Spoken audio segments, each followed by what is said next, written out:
지난 시간에 이어서 요오드와 인체와의 관계, 추가적인 정보들이란 제목으로 말씀드리고자 합니다.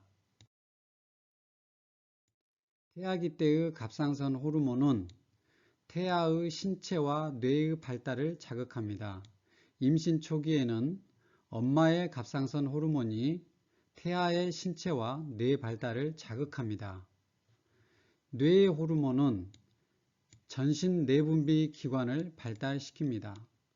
따라서 갑상선 호르몬이 전신 내분비 발달의 열쇠 호르몬이 되는 것입니다.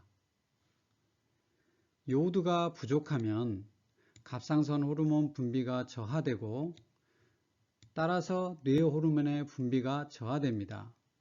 그렇다면 전신 내분비 기능이 저하되고 성장도 저하되는 것입니다. 특별히 뇌 호르몬 분비가 저하되면 우울증이 발생하기가 쉽습니다. 자, 이제 질문이 있습니다. 지적 장애아 탄생의 가장 많은 원인은 무엇일까요? 아시겠죠? 요오드 부족입니다. 갑상선 기능 항진과 저하. 갑상선 호르몬이 정상보다 많이 나오는 것을 항진, 적게 나오는 것을 저하라고 말합니다. 갑상선 기능이 적당히 나온다면 갑상선 호르몬은 세포 내 소기관인 미토콘드리아의 수와 크기를 증가시킵니다. 미토콘드리아는 세포의 에너지를 만드는 소기관으로서 대사율을 증가시키고 체온을 상승시키고 적절한 체중을 유지시켜 줍니다. 물론 항진증일 때는 정상보다 체중이 감소할 수 있습니다. 저하증은 반대입니다. 저체온증, 비만, 만성피로, 성기능 저하, 성장 저하, 우울증 등 아주 다양한 증상들이 나타날 수 있습니다. 미토콘드리아 전자현미경 사진입니다. 여러 개의 미토콘드리아, 한 개의 세포에서 핵이 보이고 많은 미토콘드리아가 보입니다. 갑상선 호르몬 분비가 충분하다면 미토콘드리아에서는 지방과 포도당을 잘 연소시켜서 많은 에너지를 만들어냄으로써 체온도 상승하고 활력이 넘치는 삶을 살 수 있게 될 것입니다. 임신과 요오드, 불임의 원인으로 체온 저하, 중금속, 환경호르몬, 독성 화학물질 등이 난소, 정소, 자궁, 고환 등 생식기능을 저하시키기 때문이라고 생각되어지고 있습니다. 그렇다면 독성물질들은 배출시키고 미네랄, 비타민 등 유익한 물질들을 보충한다면 우리 몸이 더욱 건강해질 수 있을 것입니다. 중금속을 배출하는 많은 성분들이 있습니다. 특히 좋은 먹거리, 특히 채소를 다량으로 섭취하여서 대부분의 사람들이 부족한 상태인 미네랄을 보충해야 합니다.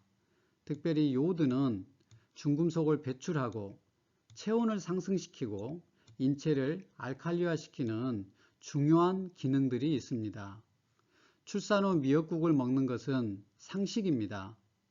대부분의 사람들은 그 이유로 젖이 잘 나오게 한다고 알고 있습니다.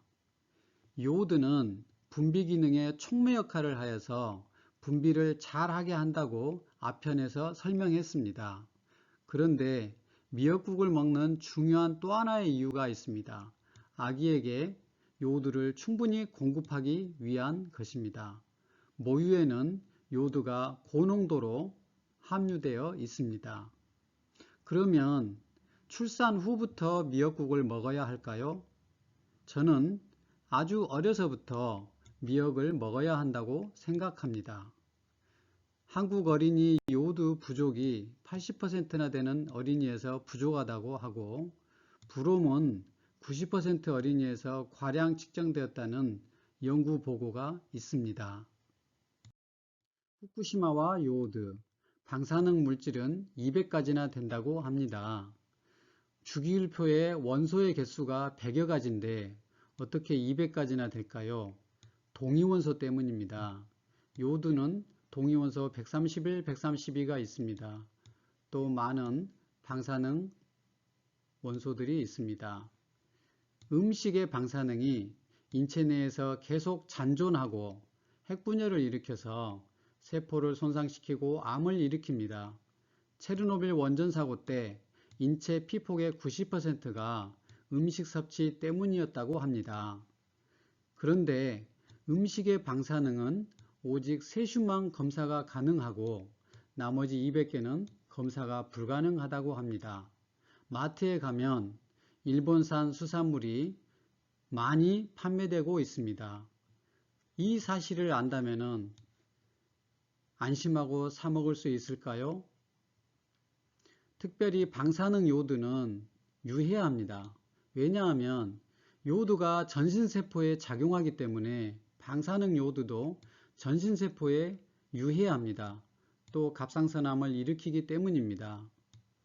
후쿠시마 원전 사고 때 일본은 미국에서 대량의 요오드를 수입해서 주민들에게 먹였습니다.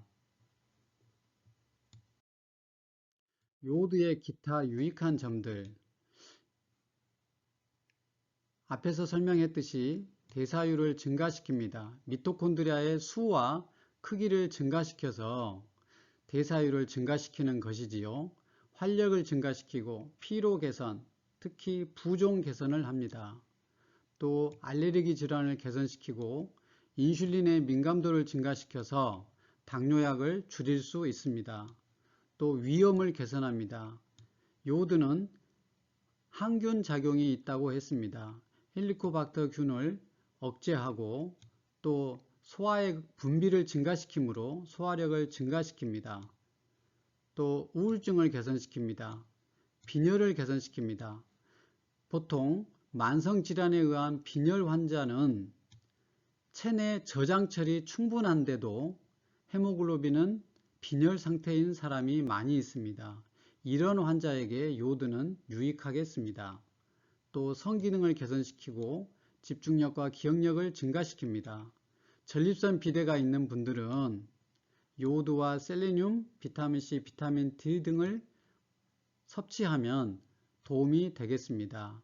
특별히 만성 피로이신 분들, 또 몸이 붓는 분들, 또 소화가 안 되는 분들, 기분장애, 또 만성질환이 있어서 빈혈이 개선이 되지 않는데 철분제를 드실 수 없는 분들은 요오드를 생각해 보십시오.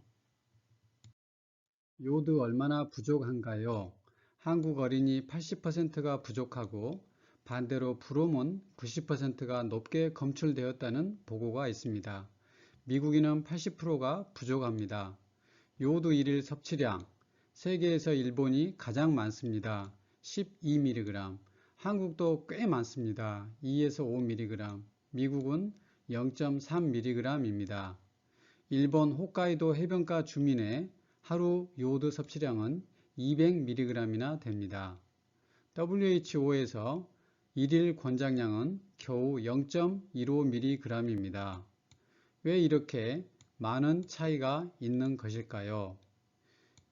WHO의 권장량은 오래전에 제정된 것이기도 하지만 이 용량은 갑상선 호르몬이 만들어지는 데 필요한 용량으로 생각되어집니다. 그렇지만 하루 섭취량 중에서 갑상선이 필요로 하는 분량은 5에서 10% 정도이고 전신세포에서 90%의 요오드가 필요하기 때문에 이 용량에는 의심의 여지가 있습니다. 이상으로 요오드의 부가적인 설명을 마치겠습니다. 감사합니다.